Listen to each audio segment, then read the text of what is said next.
오늘부터 3장의 포텐셜 시어리를 공부하도록 하겠습니다.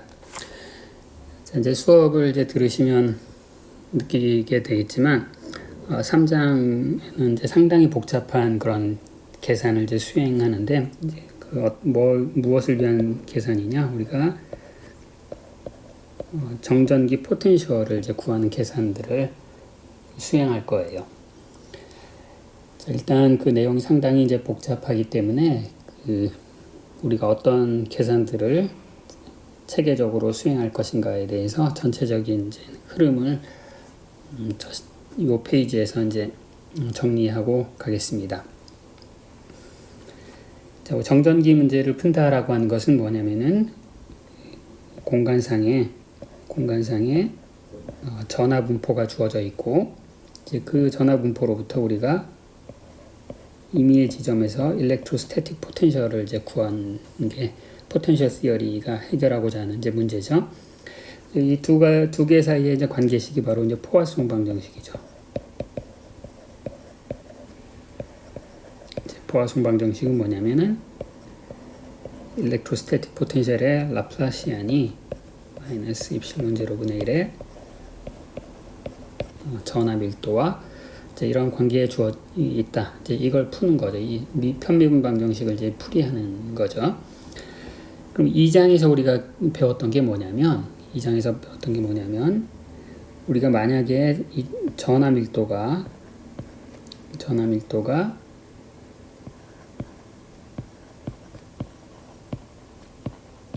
모든 공간에서 우리가 전하 밀도를 다 알고 있으면, 그러면 얘는 그냥 쿨롬의 법칙만 적용하면 돼서, 얘는 4파이 입실론 제로분의 1의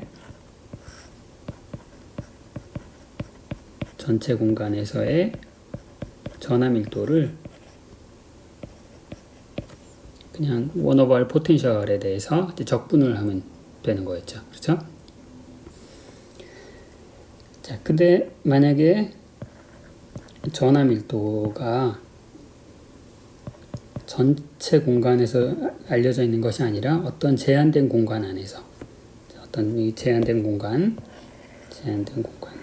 이제 V라고 하고, 그러니까 폐공면으로 둘러싸인 제한된 공간을 V라고 하고, 그럼 얘를 바깥과 구별하는 경계가 있겠죠. 서피스, 그래서 걔를 내가 S라고 한다면은, 자, 이런 경우는 내가 전하의 일부분밖에 모르기 때문에 일반적으로는 일렉트로스태틱 문제를 풀 수는 없지만, 근데 거기에 덧붙여서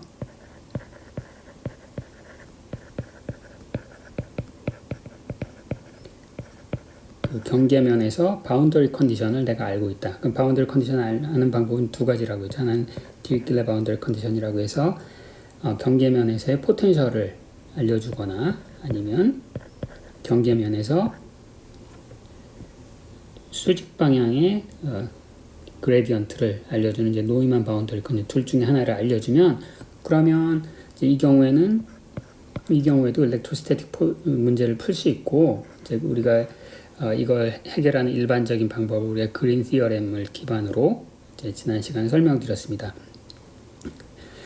이제 우리가 적절한 그린 펑션을 도입을 해서 이 문제를 풀 수가 있었는데, 이것을 한번 다시 써보면, 이건 어떻게 되냐면, 이 경우에는 내가 알고 있는 부분적인 전하 밀도,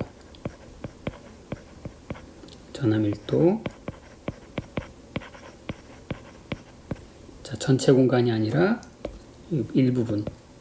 그러니까 당연히 이게 답이 될 수가 없죠. 이게 왜 답이 될 수 없냐면은, 부피 V 바깥에 있는 전하는 전혀 고려되지 않았고, 그 다음에 바운더리 컨디션도 전혀 고려되지 않았잖아요. 그래서 여기에 이게 진짜 솔루션이 되려면은 바운더리 컨디션을 만족시켜주는 어떤 함수를 더해야 됐어요. 그 함수를 phi 제로라고 한번 써봅시다.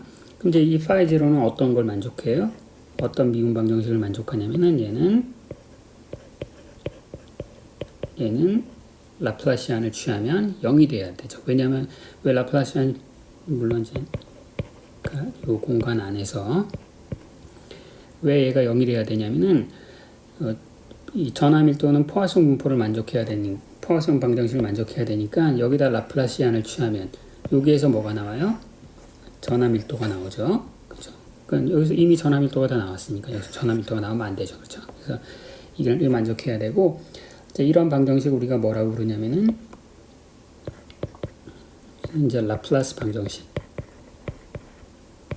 이제 우리가 만족을 해야 되는 거죠. 그래서 우리가 일반적인 포텐셜 시어리를 푼다라고 하는 것은 뭐냐면은 포화성 방정식을 풀이할 줄 알아야 되고 포화성 방정식의 풀이는 일견 쉬워 보여요. 여기 보시는 대로 1/r 포텐셜을 이제 다 적분하기만 하면 되잖아요. 그래서 뭐 쉬워 보이고 그 다음에 이제 라플라스 방정식을 풀어야 돼요. 라플라스 방정식을 풀어야 되는데 라플라스 방정식은 이제 포화성 방정식보다 더 쉬울 것처럼 느껴져요. 왜냐하면 전하가 없는 그런 경우니까.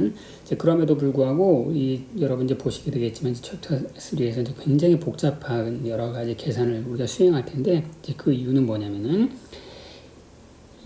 우리가 여러분이 학부 전자기 시간에서 배운 거는 굉장히 전형적인 아주 쉽게 해결할 수 있는 전하의 분포에 대해서 문제를 풀었는데 조금 더 일반적인 전함 일반적인 전함일도 그리고 일반적인 바운더리 컨디션 하에서는 이게 그렇게 쉬운 일이 아니에요. 그래서 우리가 이제 대학원 전기 동력학 시간에 배울 것은 일반적인 전함일도 그 다음에 일반적인 바운더리 컨디션 하에서 얘네들을 어떻게 체계적으로 풀이할 수 있는가 이제 그런 것들을 공부할 거고 그러다 보면은 바운더리 컨디션의 다양한 속성을 충족하기 위해서 우리가 다양한 좌표계에서 이 문제를 풀 수 있어야 돼요. 그러니까 학부 때는 우리가 이제 대부분은 카르티전 코오디네이트에서 풀었는데 그런데 우리가 구면 대칭성이 있다든가 그래서 그럴 경우에는 구면 좌표계야. 혹은 이제 이게 실린더 대칭성이 있다 그러면은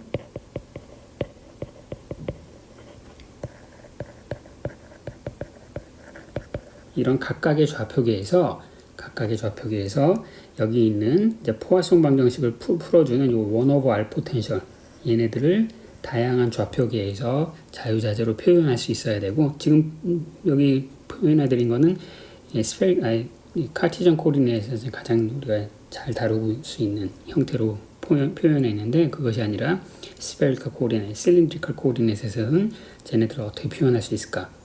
그리고 여기 이제 보여드렸던 아직 정체는 아직 써드리진 않았지만 저는 라플라스 방정식을 카르티전 코오디네이트에서 그 다음에 스페리컬 코오디네이트에서 그 다음에 실린드리컬 코오디네이트에서 어떻게 해결하는가 이제 이런 것들을 체계적으로 다 공부해야 돼요. 그래서 제일 처음에 우리가 해야 되는 건 뭐냐면 문제가 이런 카테고리인가 전 공간에서 전함밀도를 나한테 알려준 것인가 아니면 바운더리 컨디션이 개입되어 있는 문제인가 이런 걸 구별을 하셔야 되고 그 다음에 두 번째 경우에는 이 전함밀도와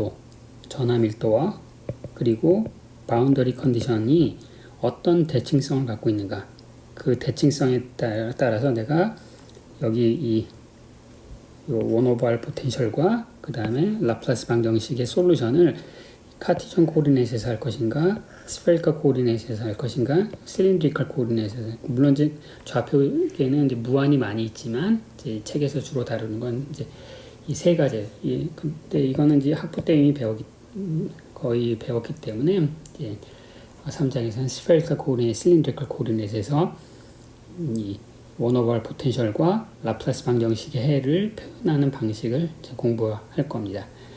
그래서 이제 계산은 좀 복잡하지만 지금 이 페이지가 우리가 이 문제가 주어지면 우리가 내가 이 해결해야 되는 문제가 이런 부류이고 이런 부류에서 이런 서브 클래스에 속하는구나. 이제 그걸 제일 처음에 찾아낸 다음에 그 다음에 이제 그 각각의 이 케이스의 문제를 해결하는 방식을 이제 공부하고 그에 따라서 문제를 풀 거예요. 우선 제가 이제 학부 수리물리 시간에 강의했던 기억이 나는데요. 복습을 한번 하고 시작을 하겠습니다. 우리가 카티전 코디네이트에서 포화송 방정식을 이제 어떻게 풀었는지 그것을 복습을 하고요. 자, 우리가 이 포화송 방정식을 풀 텐데 이제 전 공간에서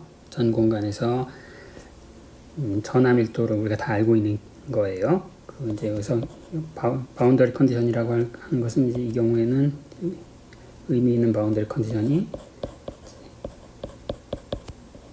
전하에서 무한히 떨어지면 이제 포텐셜은 0이 된다. 그게 바로 이제 워너블 포텐셜로 구현이 되는 거죠. 그렇죠? 자, 전하 밀도가 이제 뭐 이렇게 전하가 이렇게 분포하고 있어요. 어느 이제 영역 안에.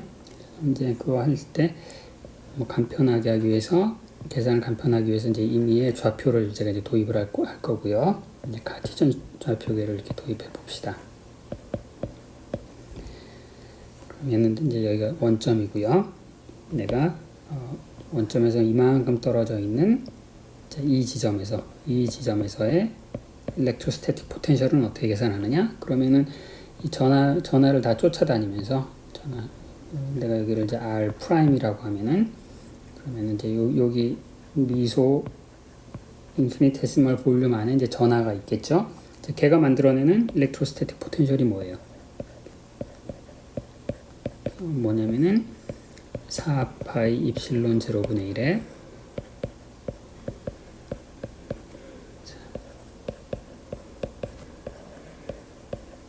자, 요거죠. 자, 그것을 전체 이 전하가 있는 데를 따라 돌아다니면서 다 적분해라. 자, 이게 이제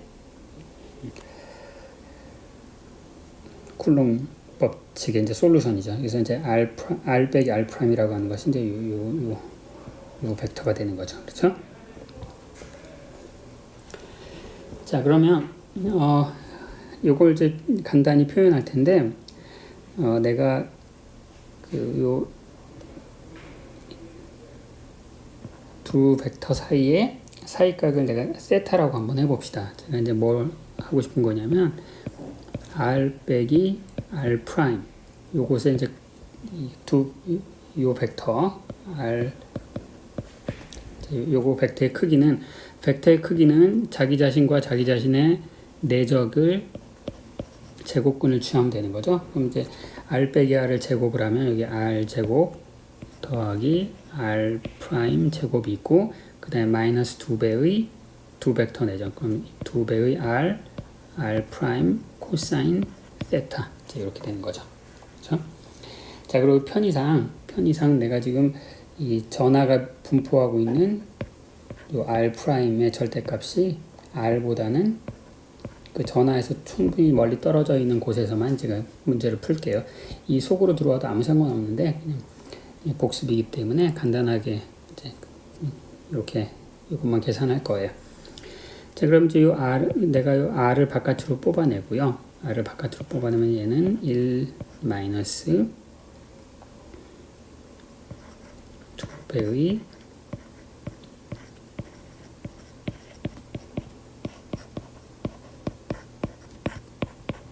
자, 이렇게 되겠죠?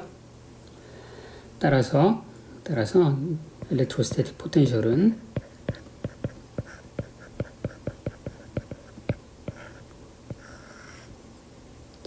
이제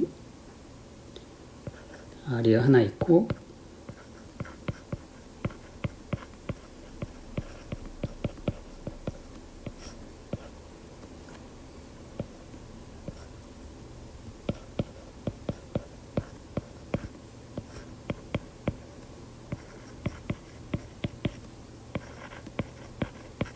자, 이렇게 되겠습니다. 자, 그런데 여러분 이 수리물리 때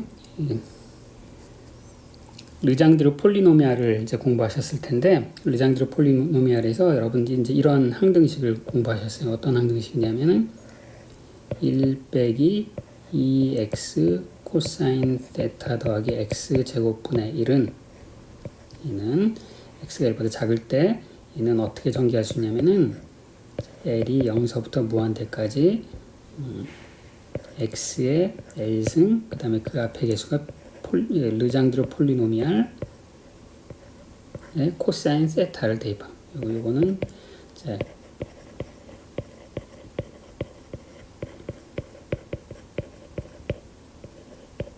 르장드르 폴리노미알.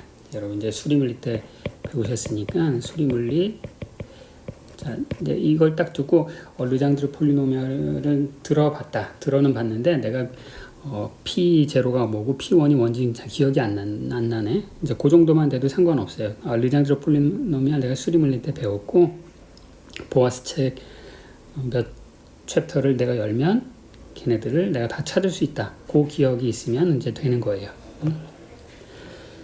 자, 그래서 이제 르장드르 폴리노미알 이제 몇 개 예를 들면은 P0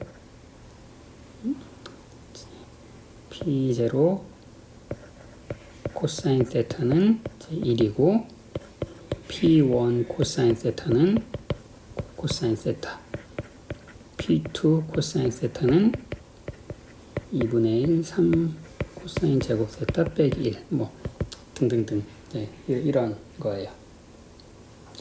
그리고 포화성 르장드르 폴리노미알은 서로 오소고날해서 서로 다른 PL 곱하기 PL 프라임을 다 적분하면 서로 다른 거에 적분하면 0이고 같은 거에 적분하면 0이 아니고 기타 등등 그런 성질이 있는데 내가 그거 좀 들어본 적이 있네. 거기까지만 기억을 하시면 되는 거예요. 자, 그럼 이제 저걸 이제 르장드르 폴리노미알의 generating function이라고 부르는데 그것을 가지고 적용을 해보면은 얘는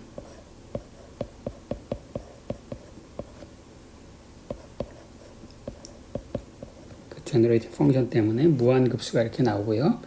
여기에 R에 L 더하기 1 그 다음에 전체 공간에서 R'의 L승 PL 코사인 세타 자 이렇게 돼요. 자 이것을 우리가 뭐라고 부르냐면은 일렉트로스틱 포텐셜의 멀티플 익스펜션이라고 불러요. 멀티플 익스펜션이라고 부르고 가끔 이제 전체 일렉트로스틱 포텐셜을 이제 무한급수로 표시했다는 거예요. 여기 모든 L이 0일 때, 1일 때, 2일 때 이제 각각의 한 성분을 이제 멀티플 익스펜션의 한 성분이라고 부르고 그럼 제일 처음에 이제 제일 간단한 L이 0인 멀티플은 어떤 걸 뜻하는지 한번 봅시다. 그럼 얘는 L이 0인 거는 L을 0에다 대입하면 자, 아까 P0가 1이라고 했죠. P0는 1이라고 했으니까 R'의 0승 그럼 할 필요 없고 이렇게 되네요. 그럼 얘가 뭐예요? 얘가 뭐냐면은 총 전하량이죠. 그렇죠? 그래서 멀티플 익스펜전의 첫 항은 뭐냐면은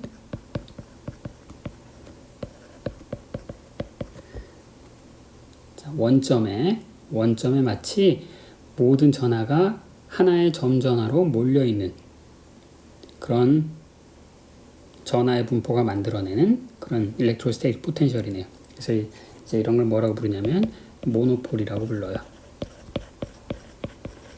모노폴이라고 부르고 근데 전하가 이제 떨어져 있으니까 실제 저 모노폴이랑 다르겠죠.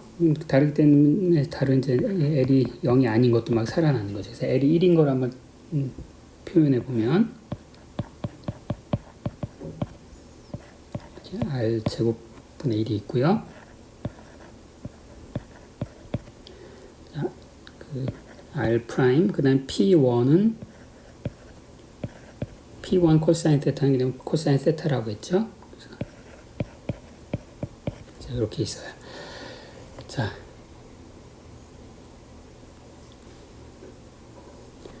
그럼 이제 요 모양을 좀 바꿔볼 텐데요. 저 코사인 세타가 뭐였냐면은 이제 내가 요것과 요거가 이루는 이제 사이각의 세타라고 했잖아요. 그래서 그 코사인 세타를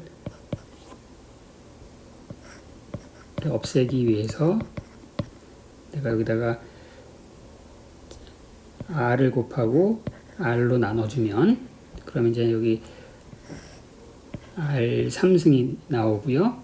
그 다음 저 분자는 뭐가 되죠? 분자는 저희가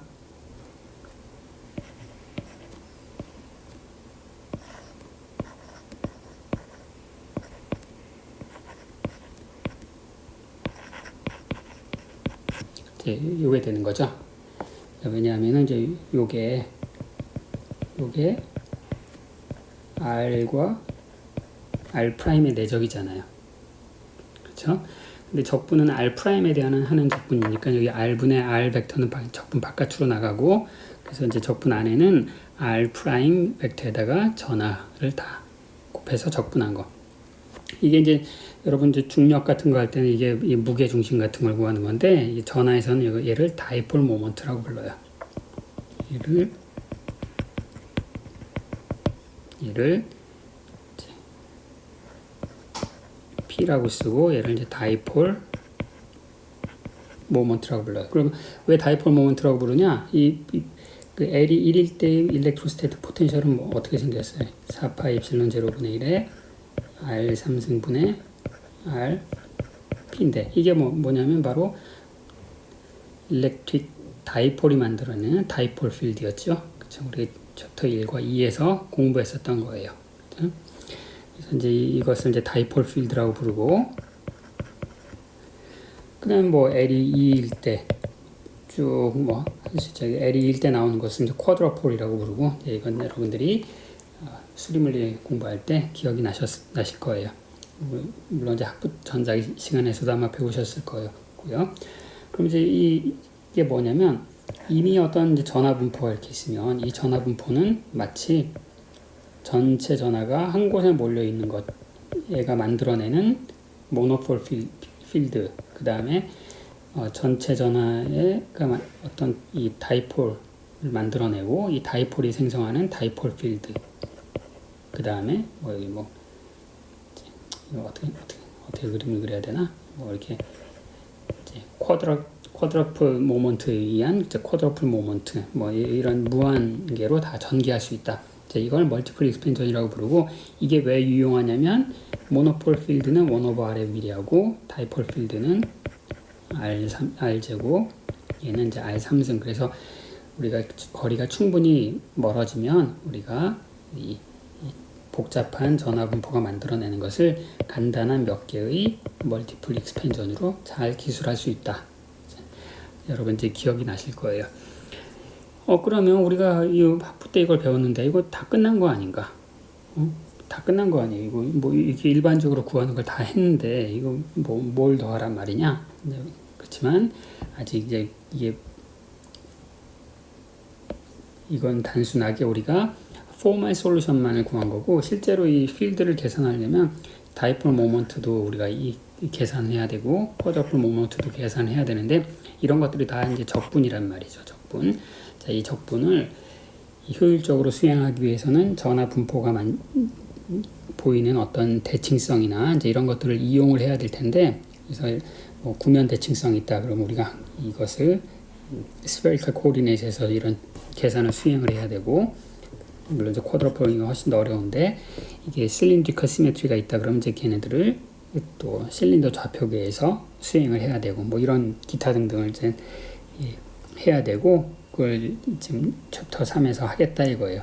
그리고 물론 여기다 플러스 바운더리 컨디션이 작동을 하기 시작하면 이 라플라스 방정식의 솔루션도 우리가 또 추가적으로 구해야 되고, 그건 역시 대칭성에 맞춰서 다 해결을 해야 되는 거죠. 그러니까 이게 우리가 여기 다 한 것처럼 보이지만 실제로는 이렇게 풀면 된다. 이게 첫 스텝을 밟은 거고, 이제 구체적인 계산을 위해서는 조금 더 많은 수학적인